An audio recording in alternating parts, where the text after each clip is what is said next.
Just talk about that. Just talk about that. The name Fabry has only got like 5 letters in it, Fabry, and everybody gets it wrong. It's like 9 times out of 10 people call me Fabry or Frey, but I've been Flabby, I've been Fairy, I've been Ferry, I've been Fabby, I've been Foley, and I've been Fabry. So nobody seems to be able to get it right. In fact, the first time I went to school, when I was like sort of 5 years old, like sort of, what do you call it? It's not kindergarten, is it? Or like preschool, or yeah, that kind of. Oh no, the actual when you're 5 years oh, old. then yeah, kindergarten. Kindergarten, yeah. So I went along there, and the teacher like sort of said to everybody in the class, "How do you spell your names?" And I wrote my name down, Glenn Fabry, and she said, "No, you're wrong. It's not spelled like that. It's spelled Farby." This boy here doesn't even know how to spell his own name. Yeah, and it's all gave me all this kind of sort of rubbish. It really kind of quite upset me at the time. So I told my mum and dad, and they had to go to the school and explain to this woman that's actually how you spell it. You know, not that she was very apologetic or anything like that. But c'est la vie. I could have got passports under the name of Farby, Glenn Farby, and I could have killed somebody, and then the police would have come round, and like so say, we're looking for Farby. He's obviously the guilty party in this terrible murder that we found in Acton, in sort of North London. And I'd say, no, as a matter of fact, my name's Fabry. See? Show my passport, get away with it. Scot-free. Anyway, you know, sort of... so it's pronounced Fabry, but everybody says Fabry, which is, if they say Fabry, it's fair enough. I mean, my son and my daughter, they go with Fabry. I think that's right. Fabry is fine, as long as it's not Farby or Fabby or Foley or Fairy or whatever. You'll be Fairy right. seems like a stretch to me, but No, they do. I mean, if I kept all of those envelopes, I mean, you know. Actually, the first ever art prize I ever won, I did a picture of Paddington Bear, and Michael Bond, the bloke who invented Paddington Bear, was doing this kind of signing of a new series of children's books he was doing, and I got to the children's bookshop to pick up my prize, and he had left about 10 minutes before I arrived. But my prize was 2 of his new children's books, signed to me, but my name was Gwendolyn Foley. So I got 2 books signed by Michael Bond, inventor of Paddington Bear, to Gwendolyn Foley. So there we go. Anyway, the reason why is because my grandfather, French-Irish extraction, sort of fought in the First World War, and he came from, you know, his father was Irish, his mother was French, and he ended up fighting for the French army. But they lived in Acton, which is where my great-grandfather sort of had a job, and over there in Acton it's called Fabry, you know. So anyway, he goes over to the First World War, and he makes some medals by killing Germans, which was encouraged during that particular time of history. And anyway, he goes up to, you know, sort of get his medals from this sort of French officer, and the French officer comes over and says, "What is your name?" That's my attempt at a French accent. So what is your name? My name is Bill Fabry. And he goes, "No, your name is pronounced Fabry." And then he gives him the medal. So when he comes back from the First World War in Acton, anybody asks him what his name was, he says, "My name is Bill Fabry," like that, because the French the French officer told him to. So that's the reason why everybody mispronounces my name. pretty much everybody on Earth mispronounces mine. Okay. Both Jeff, because I spell it with a G. Geoff. Yeah, exactly. And then my last name is Russo. Okay. But I've never had anybody tell me I was spelling it wrong. Like, that's a whole new thing for me. Or if somebody says, "What's your name?" Well, you've got a famous poet backing you up, mate. And if they say, "What's your name?" and I say it's Jeff Russo, and I've never had them go, "No." So that's oh yeah, that's good. I like that. All right. Very cool. Yeah, my kids, Fabry is good enough. So me and my brother William Fabry, me Glenn Fabry, we are the last two people on the planet who are going to pronounce it that way. Excellent. So now that we've gotten that, any questions, guys? I mean, I know the panel's called The History of Preacher, but we certainly don't have to stick to just that. All right, that's cool. Preacher is hands down my favorite comic book of all time. Oh, good. Like Watchmen. Pfft. Yeah, It's rubbish. Preacher. How did you get involved with it? Because you were on it from day one, right? Oh yeah. Yeah. Yeah. What it was I was actually over in sort of Fleetway, which is the people who do 2000 AD Right, over in Britain, right. and they kind of branched out, because 2000 AD was really kind of popular. I mean, there was about 250,000 people were buying 2000 AD every week, which is quite a big deal, but it's only like 22 pence or something. It's not a very huge amount of money, which is why there was such a huge audience. But they made so much money, Fleetway made so much amount of money out of it, they decided they were going to branch out and do a monthly full colour magazine called Crisis. And one of the sort of people, in fact two of the people who they asked to get involved in it, because it was supposed to be a comic strip with political consciousness. It was against the government. It was, it was for inclusivity in British society and all this kind of stuff. It had some heavy social messages, this Crisis magazine. And anyway, they asked me to do some covers for it. And I kind of showed up, and there were these two guys there. It's like Garth Ennis and John McCrae, who were about 10 years younger than me. And at the time, I was like 32. So that kind of. Well, no, I was younger. 31. Sorry, it was about that. But I kind of bumped into them in the pub, because what you used to do is you go to Fleetway, and then you meet the editors and you talk to them and all this kind of stuff and get all the business kind of thing out the way. And then there was a pub round the corner, and generally you go around there to have some drinks with Steve Dillon. He's like a big mate of mine forever. And so Steve was down there having some drinks, and sort of Garth and John McCrae sort of showed up, and we all sit around a table and we all sort of start getting pissed. In England, I know in America pissed is angry in it, but in England it's drunk. So we're all hanging around getting drunk. We got on except Steve. Steve used to drink gallons and gallons of Guinness, but it never used to make any difference to him whatsoever. It was uncanny. We got on really well, and sort of Garth came up to me and sort of said he'd sort of written a short story for this Crisis magazine.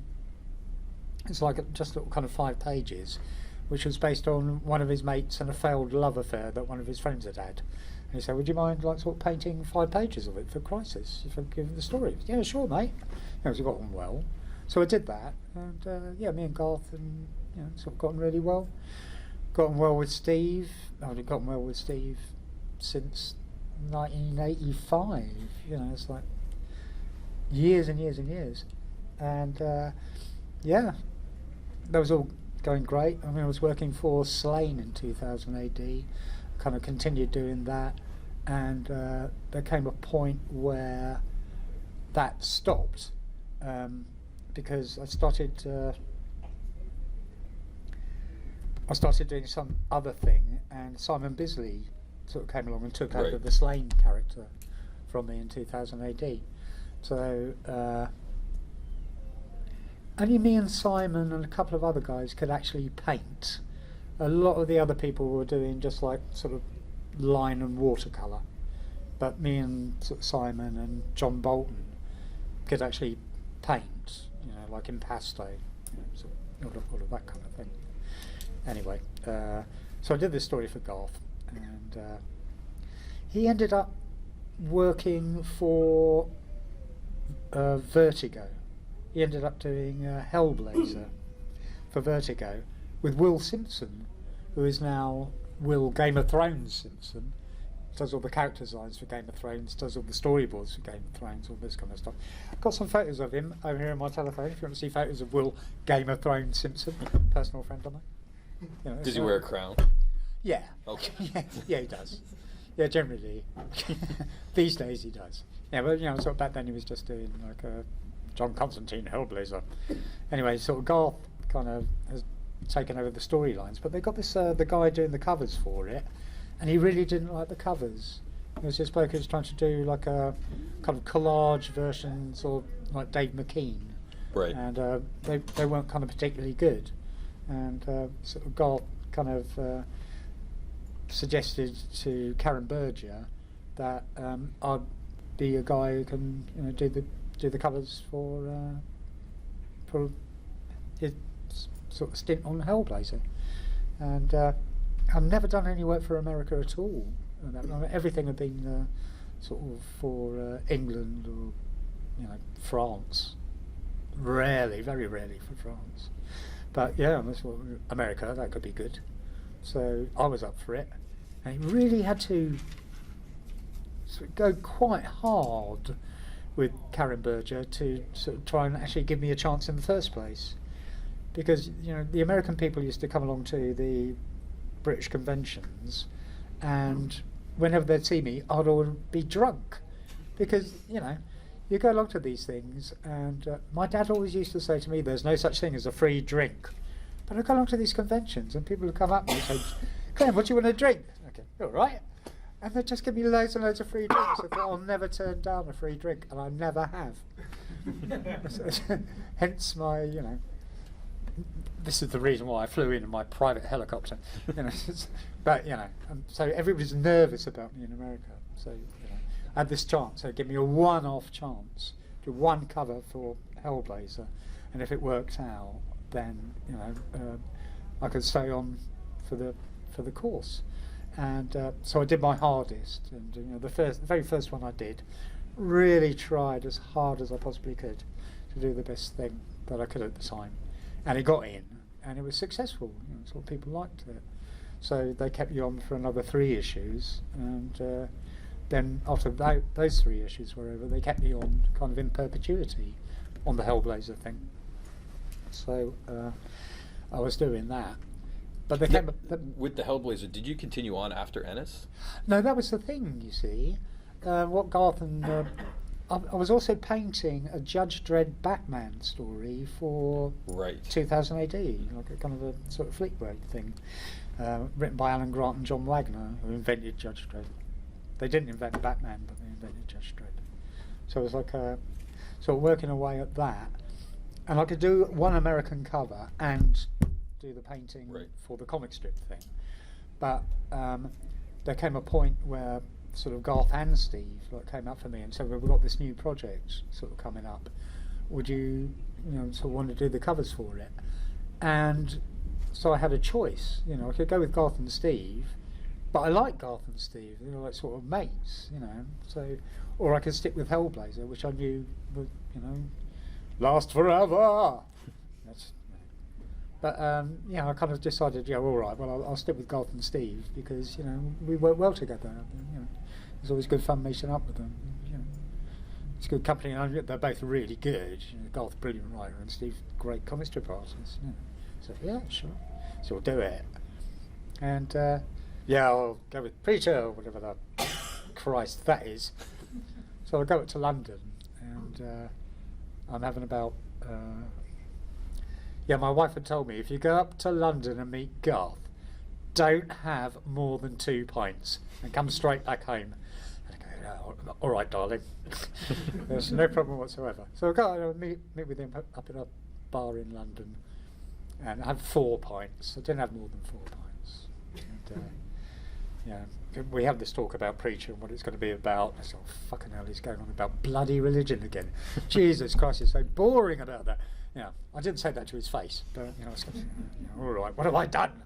Got rid of Hellblazer? Oh, Jesus Christ. So anyway, we had this talk about it, and anyway, on the train on the way back home, I fell out of a moving train and ended up in hospital. And it's got this. I can show you this one because it's not rude, but that was kind of completely down to the bone. So I could actually touch my skeleton. It's called the humerus because it's your funny bone. It's not a joke. It's true. It's not, but yeah, it's that. But anyway, I woke up in the hospital, all kind of fucked. Sort of Garth kind of showed up, and sort of stayed over there for a couple of days. When I got better, sort of Steve started sending me some images. They were going to make their pitch, so they sent me the whole kind of pitch. So I'm looking at it and I'm kind of thinking, oh, what the Christ, Garth is going on about religion. At least Steve's working on the characters. He sent me these kind of pictures of the characters. He sends me a picture of Arseface. I think, what the fuck is this? And then he sends me a picture of Jesse Custer. I think, well, this man has got a perm. He's a vicar walking around smoking with white jeans and a perm. Why did I give up Hellblazer? So anyway, so we the first cover, the one that I did with Jesse Custer in the church and all of that. That was different to the design that Garth had suggested. What Garth wanted with the flaming church in the background, and Jesse Custer with his double shotgun, kind of go, being all Clint Eastwood or whatever.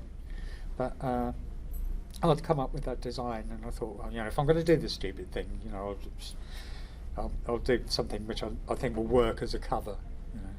Because what I figured out at the time, I might have been right, might have been wrong. You used to go into comic shops and have a look at all the covers on the shelves, and they'd pretty much all kind of if you stood more than about sort of 12 feet back from them, because all of them had about like 10 superheroes fighting each other, whatever. It just became like kind of wallpaper. It was difficult to kind of distinguish sort of what was going on. So I kind of figured out that like a big headshot and like a big like solid image, if you stand like sort of 12 feet back from it, you're going to be able to tell what it is. So I did that instead of Garth's idea. And Garth was on the phone to me going, "You're destroying my comic book. You're ruining it for us. This is my one chance." Like that. So I said, "No, it'll be all right, I think." But so that was how it started. Nice. Basically. I should just double check. I assumed. Have you all read Preacher? Okay, perfect. Just apart from that little guy over there. Yeah, you probably shouldn't. Yeah. And I know your dad, so if I find out you have. I think we all have those comic books that you remember the first time you saw them on the shelf. Preacher's one of mine. Right. That was because of the cover. With the It absolutely was, because sadly, I did not pick it up. For me, at the time, I was working in a shop that didn't belong to me. But I remember that book going on the shelf and thinking, "Oh, I don't like religion. I'm not going to read that." And I didn't. Until around, I want to say around issue 10 is when it, right. Something about it, I was like, all right, I'll check it out. It's still here. Right. And yeah. That surprised everybody. And I bought it in about 12 different fashions at this point. Yeah. Nobody at DC Vertigo expected it to go beyond issue 3. Yeah, I don't know what it was, but it floored me. And I'm assuming multiple people here had the same impression. But it's that relationship between the characters. Yeah. Yeah. And quite frankly, the covers pulled you into it. Oh, thank you. Anybody? Sure. How long does it take you to produce a cover, painted cover? Fully painted cover, anything between a week to 2 weeks. And they're all about that size, like A3. Okay. Not as big as I thought with some of the paintings people working. No, very rarely done anything bigger. Have you ever had any accidents when you're close to finishing and tip some coffee over on it or anything? This wasn't for Preacher, but I was doing the Judge Dredd painted thing. So the Judge Dredd Batman was a painted like, sort of comic strip, and we'd had to move up to London because Nikki, my wife, she had got herself a job in Holland Park School, which is in Notting Hill. If you've seen the Notting Hill with Hugh Grant. I watched it last night. Notting Hill, the real Notting Hill, is 95% black people at Notting Hill. But in the Notting Hill movie with Hugh Grant and Julia Roberts, there's about no black. I was going to say, people. I'd be shocked if there was a single black person in No, that there movie. were, but not Notting Hill, 95% sort of black area, which is fine. I've got loads of black friends up in London, so it's cool. But anyway, that was by the by. Actually, what was the first part of the question before I started going into it? Have you ever ruined it? Oh yeah, that's it. So anyway, we're up in London. We're living in this place called Perivale, which is a sort of just off of Ealing Broadway, which is quite a way away from central London, but it was close enough for Nicky to go to Holland Park, sort of every weekday to be a teacher, and so I was doing. We were in tenement houses. There were people living on the left and people living on the right, and our house kind of in the middle. And I used to work down at the kind of bottom floor, and there was this kind of I was doing this crowd scene with loads and loads of tiny little people, all kind of fully painted, and this kind of Judge Dredd sort of thing in Mega City 1. Loads and loads and loads of them. And at the very end of it, so this is like it's 2 A3 sort of things stuck together because it was double page spread. But there's this bit where I had to sort of get a mapping pen, which is one of those pens it's got like 2 little teeth like that, and you fill it out with paint in the middle, and then run it along a ruler like that, and then you get like a perfectly straight white line in paint. So I've done this crowd scene, taken me fucking forever. It's about, like, I don't know, 11 o'clock in the morning. I've been up all night working on it, doing thousands and thousands of little science fiction people. And it came to this bit. So I've got my ruler there, my T-square, plastic T-square. Professional, not a ruler, plastic T-square. And I've done the mapping pen thing with the white line. And I'm just kind of lifting it up. And the paint that I just put down just goes all over the, 10,000 little tiny people that are in this crowd scene, and I just went mad. I started screaming and shouting and jumping up and down and sort of smashing things on the floor. Just Jesus fucking Christ! Could have been up all night working on it. It's really, really incredibly complicated, and all of that. And anyway, it's just had to go back. Had to redraw all the little pictures and all that kind of thing. But anyway. That day, Nicky came back early because she was suffering incredible pain in her face because she had impacted wisdom teeth, and she had to, sort of get them kind of treated more or less immediately. So we went round to the local dentists, and she had them extracted, and we sort of came back, and, sort of took her back home and all this kind of thing, and she basically lay in bed for about 2 days with painkillers and stuff like that, sort of getting over it. It was sort of a very painful time for her. And then she gets up to sort of go to see the do this sort of school thing, and her face is all kind of swollen and bruised and all this kind of thing.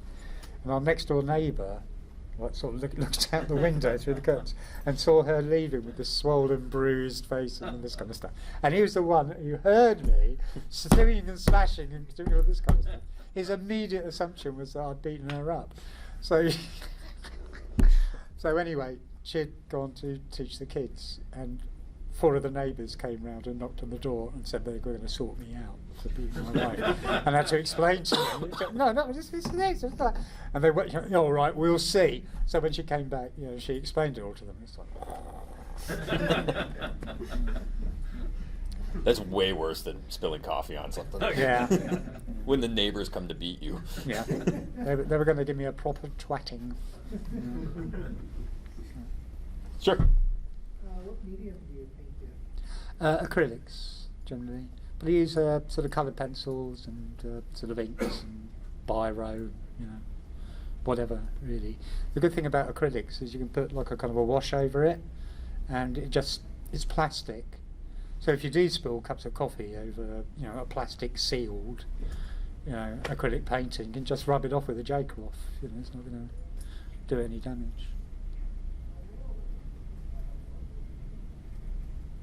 Sure. Is there anything you're most proud of in terms of your body of work? Yeah, there was a Hellblazer cover that I did of it was of an angel holding a sword, and it's got a burning corpse in the background, and at the time I thought, that was about as good as I could do it.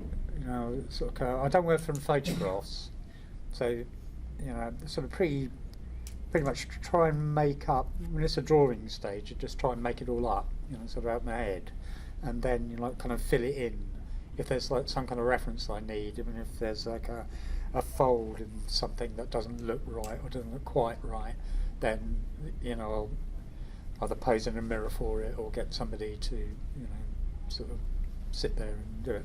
But yeah, so this kind of burning corpse in the background, I decided that the way that I could try and make the fire look correct was sit in front of the gas cooker. So you turn on the gas cooker and you get fires coming out from the ring, and I would just like sort of sit there for like 2 or 3 days just staring into the flames, so, trying to make sure they turned down. I was pleased with it. It was kind of burning corpse and the angel with the sword and all that kind of stuff. I was very happy with that one. Yeah. In fact, when I had to sell it to pay the rent, it made me cry. Based on the fact that those 2 big books are Hellblazer and Preacher, which frequently deal with material that many would want to censor. That's probably the best way of putting it. Did you ever have anything in covers where they were just like, no, you can't do that? No, I don't think so. I mean, the whole idea about the covers is it's going to be something that people will be interested to pick up.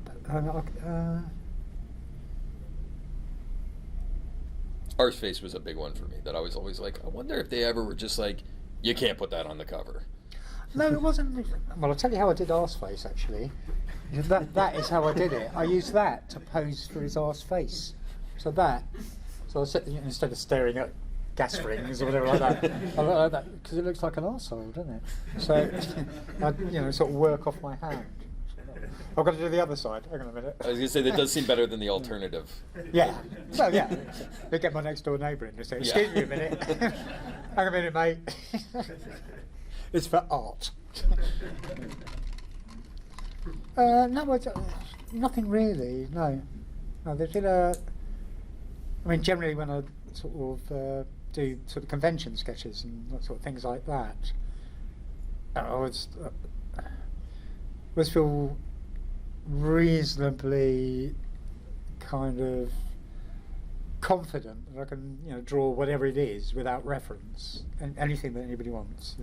I'll be able to sort of sit down and do it without sort of using any reference for it.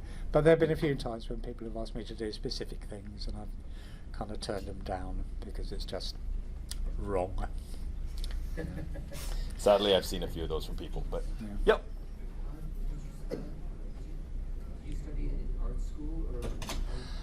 Yeah, I did. Well, I went to art college. It was back in the 1970s. It was 1976. I first went to art school, and I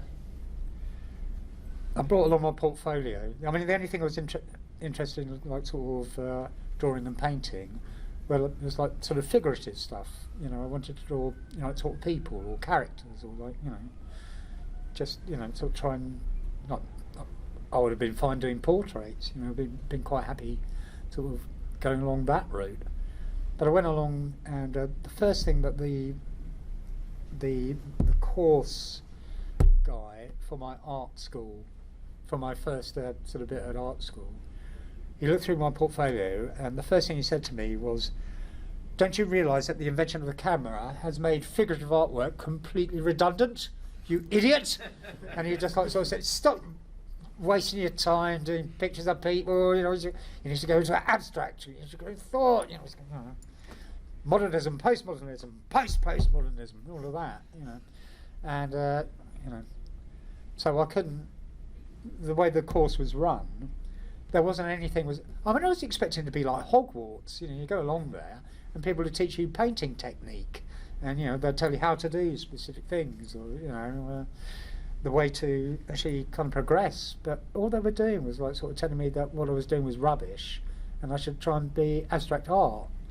So while I was there, they did have a really good library, And I basically taught myself all painting techniques and everything like that from how-to books from the library.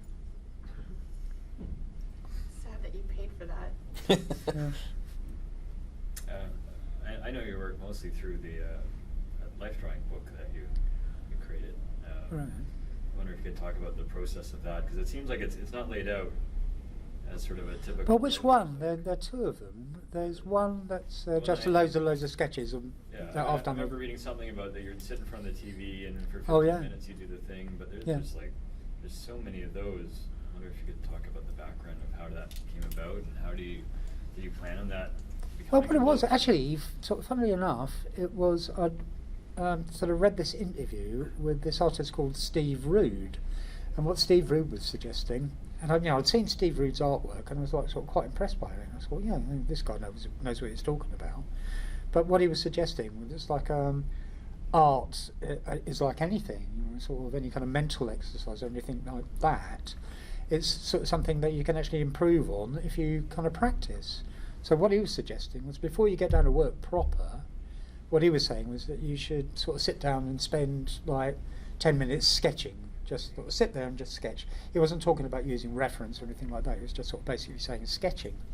And what I realised when I was doing the comic strips was that, the anatomy that I obviously used, it wasn't quite up to the standard that I wanted it to be. And I thought, well, the way to do it, because I've got all the how-to, I was talking about the how-to, how to paint this, how to whatever, those books. There are like hundreds and hundreds of books on anatomy, and I wasn't really impressed by 98% of them. They're all a bit rubbish. So I thought if I'm going to really learn about how to do anatomy, outside of doing things like life drawing, which I was doing constantly anyway, but the only problem with doing things like life drawing is that it's the model that you've got in front of you. I mean, if you're going to be doing sort of comics and everybody's going to be superhero and all that kind of thing, a great big fat 62-year-old bloke with a walrus moustache sitting naked on a wheelchair isn't going to help you out, So I don't think that would help anybody out ever. so, oh God, Gertrude, Christ, Gertrude, the professional art model Gertrude. Oh God. Anyway, that was bad. Yeah. So I've got this kind of video recorder. You remember video recorders? VHS, all those years ago. And there's this bit where you can like sort of freeze frame it. And every now and again you kind of freeze frame something where you go off and make a cup of tea or whatever it is you're doing. And sort of come back and look at the freeze frame on the television. I think, oh well, that's quite a striking image actually. And kind of figured out that if I wanted to teach myself anatomy, and I wasn't big and muscly, still I'm not, believe it or not, I'm not big and muscly, and none of my friends were, or anything. So I was kind of thinking, right, because in order to try and draw big and muscly people correctly, I'll be getting all these bodybuilding magazines, or magazines on boxing, or magazines on ballet, or wrestling, like whatever, just like sort of stuff, so I could learn more about drawing anatomy. So I kind of go into W.H. Smith's. I don't know what the equivalent would be over here. It's like a newsagent's shop. It sells all the magazines and does a bit of stationery and sometimes records and sort of things like that. So you go to W.H. Smith's and I buy a boxing magazine, a ballet magazine, a bodybuilding magazine, and a nudie magazine, because that's all bodies, isn't it? So I go up and the people who give me such looks behind the till. Okay. And then I have a copy of 2000 AD as well. Yeah. So I got over embarrassment fairly earlier on. But but in the bodybuilding magazines they'd have adverts, so you get yourself this year's Mr. Olympia for 15 quid on DVD. I said, hang on a minute, that could be useful, so we'll get Mr. Olympia on DVD and sort of stick it in there, freeze frame it, and then I've got my kind of superhero physique is kind of there. I can teach myself how to do muscly people by freeze framing that. Well, not freeze framing, it's pause on the VHS. And then I can sort of copy it. And those things, they only last 5 minutes, and then it would just start playing. So you'd have to then kind of rewind it back and try and find the exact frame from where you started from in order to do more than 5-minute drawings on this kind of thing. But, so 5 minutes is enough for practice. So I did these drawings like sort of 5 minutes off of bodybuilding VHS, and that's all right. It was 5 minutes. Now I can work properly. I can sort of sit down and do my comics or do a painting or whatever it is that I was being asked to do. But then it kind of got to a point where actually these drawings were becoming quite good. I didn't want to just stop after 5 minutes. I want to kind of continue with them and trying to make sure that I get as much information as I possibly could. So that's basically that book. Because if you notice, at the very beginning, they're all the 5-minute ones. Yeah, and they're very sequenced. Yeah. And then later on, there's the ones that have obviously taken me more than 5 minutes to do because they're very kind of quite detailed. But I also worked out with these videos that female bodybuilders were much better to work from than the male bodybuilders. Because all the male bodybuilders would do was like that, and like that, and like that. And that was it. But the female bodybuilders, who were like doing flips, they were spinning on their heads, they were doing all sorts of weird shit. So, I ended up buying more Miss Olympia to make my superhero men out of than Mr. Olympia. That pretty much answer it for me. I forgot what the original question was. That's why I asked. It was actually about the motivation about doing that book in the first Right. place. Right. I just Right. wanted some background on it because it's a very interesting book. But it's unlike any other. It's my favorite life drawing book. It's called Comic Book Anatomy for the Comic Book Artist or something. Yeah. But it's not laid out like this is how you draw this is how you draw this. It's just the process and each position. Well, I was trying to teach myself. I mean, what happened with it was I had all of these like scrapbooks basically with all of these sort of drawings that I'd done, sort of stuck into them. And I was working for Wizards at the Coast, and there was this woman, Maria Cabardo, who's like my editor, and she used to get me sort of nice work from Magic the Gathering cards, sort of things like that. And her daughter was going to Brighton College, which was around the corner from where me and Nicky and the kids were living. And I had a studio down the bottom. And Maria Cabardo came and said, "Oh, Glenn, can I see your studio?" That's my attempt at an American accent. It was worse than my French one. But she like sort of comes in and she said, "Glenn, what are all these drawings lying around?" So I'm trying to teach myself how to do anatomy, Maria. She said, "Are they in print?" I said, "No, they just just use them to teach myself." And she said, "Can I take some of them?" I said, "Well, what do you want them for?" She said, "Make a book out of them." I said, "Yeah, all right." And because there's loads and loads of them.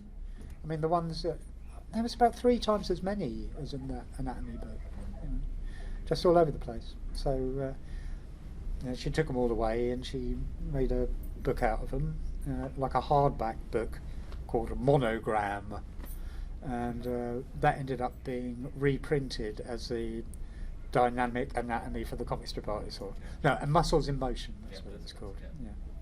It ended up being reprinted by one of her mates saw it because she's in publishing and all this kind of stuff. She had one of her friends up in New York saw it and thought, how about sort of doing a how-to, making a how-to book out of it. So that's how that happened. It's just my stupid sketches, trying to teach myself how to do arms correctly. Sure. What are you working on now? At the moment, I'm doing a graphic novel called Mute with Duncan Jones, the film director. I've got 70 pages into it. The original idea of that was he's like an independent film producer, and his first film was Moon, and his second film was Source Code. It was supposed to be a science fiction trilogy, and Mute was supposed to be the last episode of it, but it was going to be the most expensive. I mean, in Moon, Sam Rockwell sort of starred in it, but he didn't charge Duncan anything because Sam Rockwell was a big fan of David Bowie, Duncan's dad. Right. Yeah, and Source Code, the same thing with Jake Gyllenhaal. He did it for nothing because he was a fan of David Bowie. But this third one was going to be a lot more expensive. It was going to be like the Blade Runner of the trio. So he thought what he needed was a bit more kind of visual information. And he kind of got in contact with me in a kind of weird way through SFX magazine. This is a long story as well. All of my stories go on for bloody ages. Sorry if I'm boring you guys. It's just like, you know. So, so the idea was that he'd be able to sort of go around with a comic book, and if he was trying to get some money off of his dentist or whatever, you know, to like sort of put a few $100,000 into, you know, making this movie, you know, they'd go, well, what's it about? What's it going to look like? You just give him the comic book. You know, they could go, all right, get lost, or whatever it was they were going to be doing. So anyway, you know, I'm still working on it at the moment. I haven't finished it yet. What happened with that was that Duncan Jones did the World of Warcraft movie for Legendary Pictures, which wasn't a big critical or commercial success in Europe or in America, but in China, everybody saw it. So he didn't need my comic book anymore. He already had the money to make Mute. So I'm still working on the comic book. I know Mute's out on Netflix, but I'm not allowing myself to look at it in case it kind of infects or whatever, you know, what I'm sort of doing with the comic, which I still want to get like, sort of finished. But it's very difficult to get in contact with Duncan now that he doesn't need me for anything. But, you know, Dark Horse would pay me for 70 pages and all this kind of stuff, so I think they're kind of quite interested in getting something out. You know. Yeah. It's yeah. So there's that. I'm also doing covers for Neil Gaiman's American Gods, and I'm probably going to be doing a kind of a film noir thing with Mike Barron, who did Nexus, which Steve Rude, coincidentally, used to work on. Yep. So, you know, so we'll go around. Yeah. So a bit like that. So, oh, sorry. If you could, can you go more into the professional artist model story? It sounded like there was something behind there. Well, Gertrude. Yeah, Gertrude. It sounded like there was Oh, Jesus, man. It's just all professional artist models are mental. But Gertrude was quite spectacular. Just, I mean, she looked like a hobbit. I mean, and she used to wear this pink cardigan. I never used to see any other cardigan apart from this pink cardigan, but it had like sort of dirt around the kind of chest area on Gertrude, like somebody had actually been dragging her along the road, and she hadn't bothered to get her cardigan kind of cleaned up. And she, I don't know what kind of language she spoke. It was something like Ukraine or something. But she kind of come on and she made these, you know, you'd be sitting there with, you know, 24 other students in your art school class, and she'd come in and kind of grunt something inaudible to the teacher and kind of go behind this thing and then like sort of come out. And yeah, she was terrifying to look at. She was practically, yeah, really, really frightening. Really, but you know, all of them were like that. But life drawing is a really good thing to do. You know, if you're going to like sort of practice doing the human figure, I can't recommend anything higher, because there's a whole different process. You've got something in front of you, and you're supposed to kind of translate that into 2 dimensions, and you've got to get your head around that somehow in order to make it work.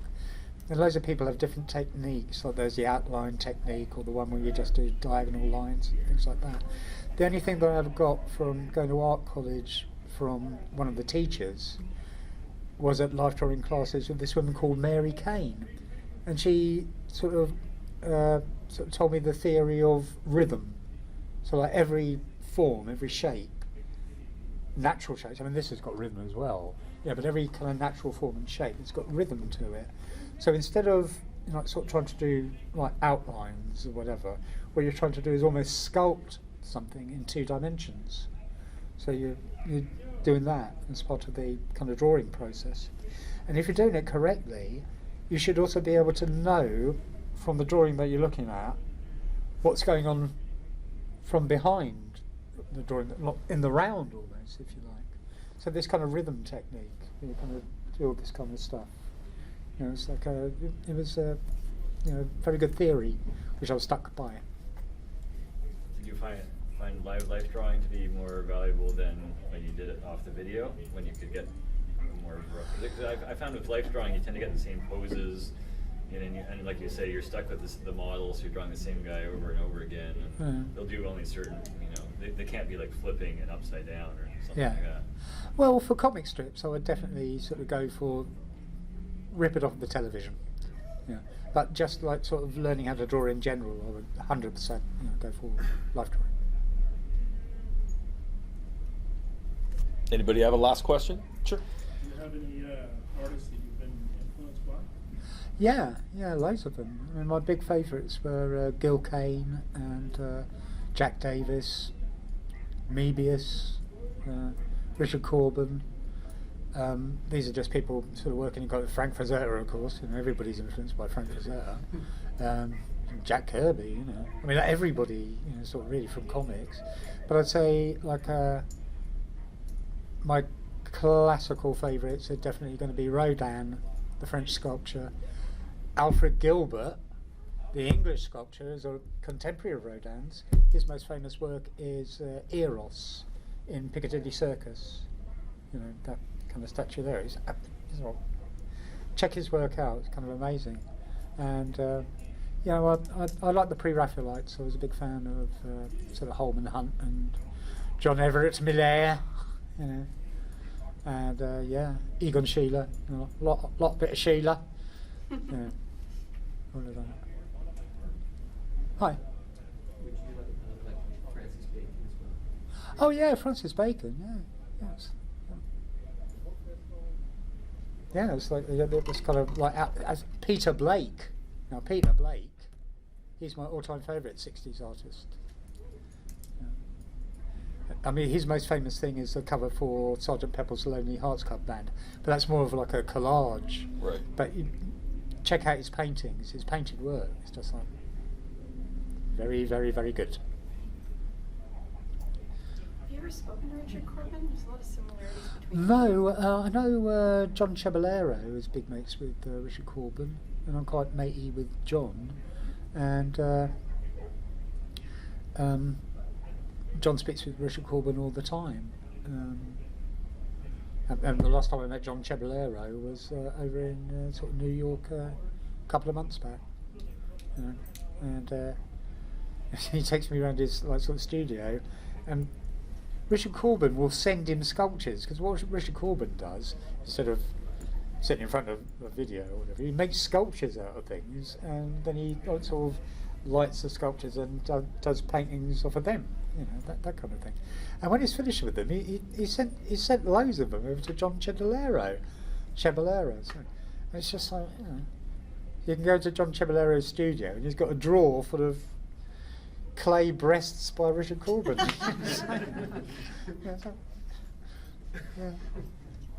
But no, he's apparently Corbin has heard of me.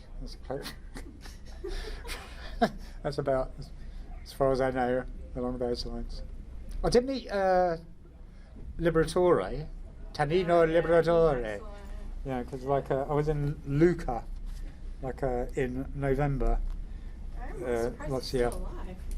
Oh no, he's still knocking about. I've got a photo with him here if you like. I was kind of sitting next to him, so this, the comic strip kind of thing, convention things. You sit behind a table. When you sit there, you do drawings of people, you sign things or whatever. But there's this guy there, Antonio, who's the only bloke in Italy who can speak English. There's Antonio, and he's mates with Richard Corbin. And I got on quite well with Antonio, this kind of stuff. And Antonio comes up to me, Glenn. It's my attempt at an Italian accent. So Glenn, guess who this is? And there's this guy there. I don't know. He looks maybe about 5-6 years older than me, sort of something like that. And I said, hey, okay, great, lovely to meet you, mate. He says, Tanino Liberatore. And I said, wow, fucking hell, maestro, prego. The few words I learnt to speak in Italy. And it's all right, he's quite matey. He'd look at my stuff and go, ha. But he was like sitting next to me. And so I'm sort of sitting there, doing the drawings, and Tanino Liberatore is sitting next to me and he's doing his drawings. And these people will sort of come up to my table and they'll kind of go, Preacher. And I'll do a picture of Preacher. sort of fine. And they go to Liberatore and they say some sort of sentence in Italian that goes on for about like sort of 2 minutes, and you go like that in Italian for about like 10 seconds. And you might want to cover your son's ears up for this bit. You might. Yeah, good boy. So I'd be there doing pictures of Jesse Custer. He'd be doing pictures of blowjobs. They'd just be Tonino Liberatore doing every single one. So there you go. A lovely man. I won't hear a word said against him. Then I changed my sketch request. Now I've got my mate, sort of Ryan Brown, who's a brilliant artist from Belfast, and he works he does computer sort of imagery, but he uses painting techniques, which makes his computer imagery look kind of classical. I mean, his computer work looks like it's painted, which is good. So I'm over there, and I've sort of just come back from Italy, and I sort of said, I met Tonino Liberatore. And he goes, who's that? I said, well, you never heard of Tonino Liberatore? You never heard of... So we're at this pub in Belfast. I said, well, I'll tell you what, he's got this phone, he's good at computers, so you can, sort of pretty much get internet. So I said, well, all right, I'm going off for a whiz to urinate. You check out Tonino Liberatore, all right? By the time I get back, you will be impressed. Okay? So anyway, he's doing this. I go off and I go to the toilet. I come back from going to the toilet. I said, Glenn, are you sure about this? He said, well, what's up? He said, Tonino Liberatore. I said, yeah, Tonino Liberatore. I said, well, what's this then? And it's got these kind of pictures of blue plastic prosthetic legs. Like you'd use in a medical kind of institution. And you kind of look through it. I said, all right, but it's got something to do with anatomy. I don't know, maybe this is his later work. So I'm looking through it, and it's got like half a head, like sort of blue plastic half a head with like kind of an area there, which is made out of kind of plastic kind of things, like a brain could be put inside it. How can it? Oh, right. This is really strange. And it's all photographs of things. And I was like, all right. It turns out it was Tonono Laboratory. You got the spelling wrong. All right, well, I guess that'll wrap it up because we're running out of time and somebody's coming through that door any minute. So thank you all for coming. Thank you for watching the Convention Junkies coverage of the 2018 Niagara Falls Comic Con. Please like, comment and subscribe to see more, and let us know below what you think of this video. If you would like to help us with future projects, please visit our Patreon page.